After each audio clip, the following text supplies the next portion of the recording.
So, could I get you to start off saying who you are and what you get up to in your company? Yep. Hi. Yeah, my name's Rob. I'm a chartered accountant and a director at an accountancy practice, Warr Co Chartered Accountants. And in my spare time, I got up to around £50,000 in e-commerce sales in the home and garden retail niche. And now I'm doing a newsletter in my spare time. And there you go. There's your short summary for you. So, a person with many talents, many fingers, and many pies, so to speak. A little bit, yeah. I do find myself quite busy, but you survive. I do survive, yeah. That's good. So how did you get into e-commerce and accountancy? Because obviously they're two very separate things, but you've somehow managed to do both very well. And I'm curious to see how that all started off.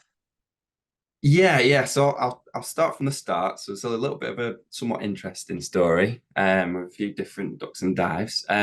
So I started doing maths at uni. That's probably where best to start. And I actually probably spent more time playing online poker than I did doing maths. And now I don't really enjoy gambling, so it's a little bit unusual. But I found myself making minimum wage. Using software to track other players online and doing four tables at once. And I managed to get up to a couple of £1,000s or something like that. And then I spent all my winnings on my rent, so it got me through uni for the last year. I was very sad, and I finished uni, and I kind of didn't know what to do at that point, whether I wanted to pursue various different things. But I was always kind of interested in business and watching things like Dragon's Den and The Apprentice. And my dad was an accountant, so he suggested maybe I should be an accountant because it's a good way to understand business and to look at get a good understanding, a good feel for everything. And if I wanted to do something else, I could pivot into that. But yeah, so I found I did quite enjoy it. So I started studying ACA at a medium-sized accountancy practice. And while I was studying, I kind of got a bit of an itch to scratch.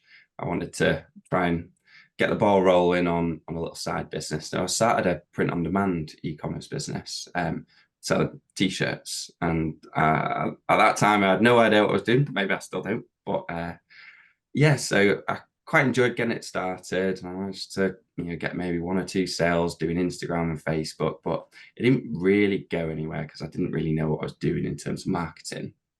So, but I tried to get a feel of do I how do I actually make some sales? How do I get some affiliation with the brand from people and build a relationship between the customers and the business? So I thought, okay, what I'll do is I'll go and run a few music events and see how that goes and whether that builds a bit of a relationship between the customers and the business. So I was interested in drum and bass music, so I set up a couple of events, and they they exceeded my expectations. I was quite pleased with that actually. So I got about 150 people to the first one, the second one, somewhat similar, and all my friends keep asking me to do a few more, but it's quite hard work and quite a lot of effort, a little bit of stress, and I also felt it wasn't really super scalable, so that made it a little bit more difficult. So pivoted and decided, right, I'm going to start a retail business. And the main reason being is since it was print on demand and it was almost direct to consumer, doing a retail business means that I've got loads of different options, loads of different SKUs to go find a winning product or at least one, and then maybe get quite a few more. And I managed to, so I did that in the home and garden niche. I managed to get up to around £50,000 sales in the end. Before I had an issue with my hands, I couldn't type for a few months, which was very sad. Someone typing for me at work, which wasn't great. And yeah, so I had to stop that. And but alongside that, I've been gradually building myself up as an accountant. So started a medium-sized practice, qualified there ACA, went to THG, if any of you guys know, Hook Group, with my protein and looked fantastic. And then I went to Warr Co, chartered accounts, and seemed to find myself jumping up that ladder very quickly. And yeah, and being a director for a couple of years now or something like that. And yeah, having a great time. Well, it sounds quite an interesting kind of, you just kind of dabbled and just kind of went to see how things worked basically, and just kind of went for it instead of I mean, it wasn't necessarily a quick ambition that you had for years and years per se, but it's still something you were, you know, passionate about in the moment sort of thing. Yeah, yeah. There's a bit of kind of pivoting and kind of finding a path because ultimately I find it really interesting. I'm very interested in business and mainly the marketing side. Actually, I find that kind of uh, somewhat of a passion to an extent, and it's a big part of business trying to get customers, isn't it? So if you So can't, yeah, you're not good at marketing, you're not going to get any sales. So yeah, yeah, I'd say so. definitely. I mean, as a marketer myself, yeah, I definitely would say it's a very interesting job, and there's so many different little avenues you can go down and things. So brilliant. So my next question for you is, you know, what advice would you give to people looking to start a business? Obviously, you've had, you know, some ups and downs, like you were saying, and like, you know, what do they need to consider when kind of going down this route? Yeah, I think the first thing is just to start and start trying to wing it and see what happens because people spend loads of time planning and kind of get really nowhere, most of them. And your first business probably isn't going to really get anywhere. So it takes a while to kind of learn and get a lot better. So just iterate and pivot, and listen to a load of podcasts and see if you can learn some stuff from people. But I think getting customers is kind of the hardest thing, and that's the main focus when you're getting started, or at least it was for me. Whether you have a similar experience, but yeah, that was kind of the hardest thing. So focusing on marketing and kind of the different routes of actually getting someone to go and even make a purchase with you or become a client or something like that. So the things that worked for me were primarily paid ads and email marketing. That's the work for me. SEO is a big factor, and that's something I'm really focusing in for my next business. But and then beyond that, so when I had the e-commerce business, one of the big problems was that well, it was mainly driven by Google Ads. That was pretty much what was driving all the sales, the performance max campaigns. But I wasn't really making any money on the first sale. It was only kind of the repeat sales where I made any cash. And I think from knowing a lot of people in the industry, that's a lot of people have similar experiences. So you kind of have to focus on the cost of acquisition versus the lifetime value. So that repeat customer, how do you get someone to retain? And a big portion of that's email marketing, as you probably know. But yeah, that CAC to LTV, really big thing. And it's something that if I'd have known a little earlier, it would have helped me a lot better.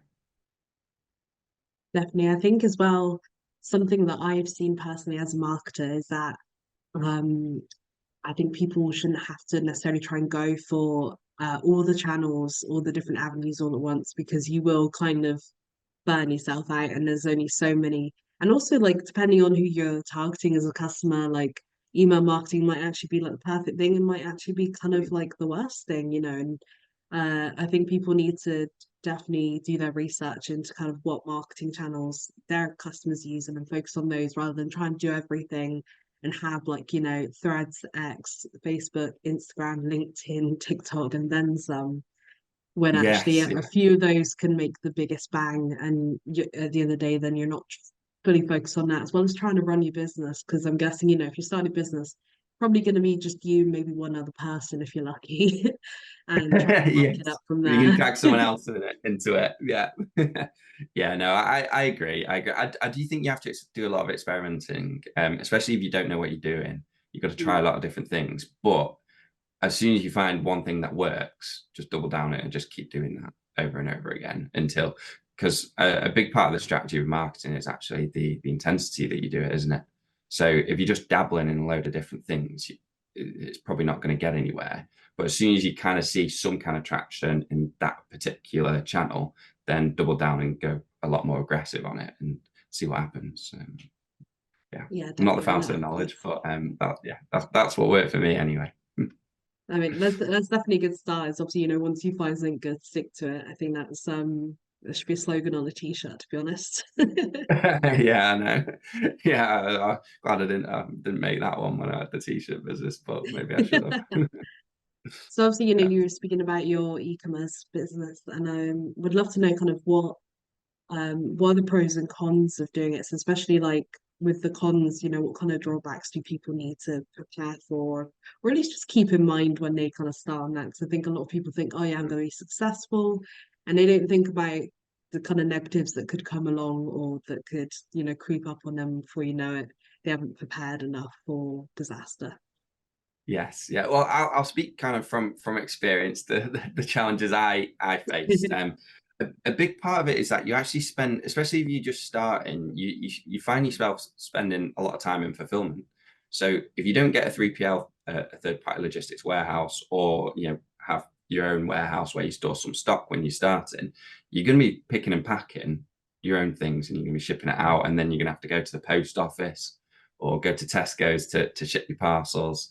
And if you're just starting a little e-commerce business, you actually have to spend all the time in the marketing, because that's the way you actually get sales. So if you're spending time on fulfillment, you're not spending time on growing the business. So it's a very easy trap to get into. So when I got up to around 30K, and I was just stuck there for like a couple of years when I couldn't really push it on, because I was at capacity, even hiring like friend's cousin and stuff to help out. That kind of stopped me a little bit. And it was only when I got into a 3PL that I could kind of comfortably get up to 50K, and then obviously I had to stop. But so fulfillment was a big challenge for me. So you might kind of want to just, the advice for someone else doing something similar to me is, you validate it as quickly as you can, and then go get it in a warehouse or a 3PL if you want to try and scale it, because you're not really going to be able to scale it beyond that. But beyond that, the other challenges, or something that I really kind of realized, is it's not really a cash flowing business. What's happening is you're making some profit, investing in stock, making some profit, investing in stock, and that just keeps going and going. So Mm. it can actually be quite hard to pull money out of the business, because you're just going to want to keep growing it. So for the first 5 years, you're not really going to be getting much unless you've gone and put a load of money or got some venture back money to actually go and buy a load of stock and have the margins then to actually pay yourself. So the cash flowing side is a big issue with the business, and that's quite specific to each person's circumstance, what they can do. So that is a challenge. But the other challenge that a lot of people have is there's loads of transactions with e-commerce businesses, even at a small level. So we get loads of difference. So I deal with stuff from kind of zero to like a couple of 100 mil of e-commerce sales. And even the ones that are doing, 30K, 100K, 500K, something like that, they might have like 5 different channels. So like Amazon, they might have the website, they might have eBay, Etsy, whatever. And they struggle kind of actually amalgamating that in their accountancy software. That's a big challenge that they have. And I think they do okay keeping track of their orders generally. If, like, say they use Shopify and they're able to integrate everything together, they seem to be okay with that. But then they just seem to get battered in terms of actually bringing the sales into their accountancy software. That's a big challenge that I see, and it also takes quite away from, you spend a load of time on fulfillment, you want to spend all your time on the marketing, and you don't want to spend any time on doing your books, but that's a big challenge that a lot of people have, it wastes a lot of time, unfortunately. So yeah. That's very insightful. I think as well, some people don't, or they tend to forget that actually, because obviously if you're starting off small, you do need to do every little bit. So especially with doing the books, although some people might be like, oh my goodness, it's gonna be hard. It's really important to get it right as well, because obviously, you know, from an accountancy perspective, obviously if you don't track things properly, there could be issues down the line, isn't there? So it's always you gotta like Mm. I think you've got to maybe have those core skills to be like, okay, I can do the books and stuff until I'm able to hire someone to do it for me and I'm able to do some marketing and some of this and some of that. So like basically you might maybe get like do some YouTube learning before you officially launch, then you know kind of what you're doing in each little section as much as you can before you can bring in some like experts or professionals that can cover those spots for you. A little bit, yeah, yeah. So when you're setting up, you will need an accountant to do your, if you get a limited company, you will need an accountant to do your year end. You kind of don't have a cat and mouse chance to do that. But yeah, I would yeah, a little bit of learning, go and get something like Zero or Free Agent or even QuickBooks is decent. Any of those will be fine for you. But yeah, that's a lot of what the accountants have to deal with. But people, the main thing is to send a lot of reports to your accountants and give them access to everything so that they can go and do it, and you don't have to do it. So yeah, that's a big part of it. I love it. So is there anything else you'd like to add before we wrap up the episode today? Well, no, I'll just have a very small plug. So if you made it this far, go check out my newsletter, Pickle Rooms. Sharing stories for startups. So if you like this, you might like that. Cool stories about people making money. Or if you need an accountant, go check me out on LinkedIn, Robert Benson-May.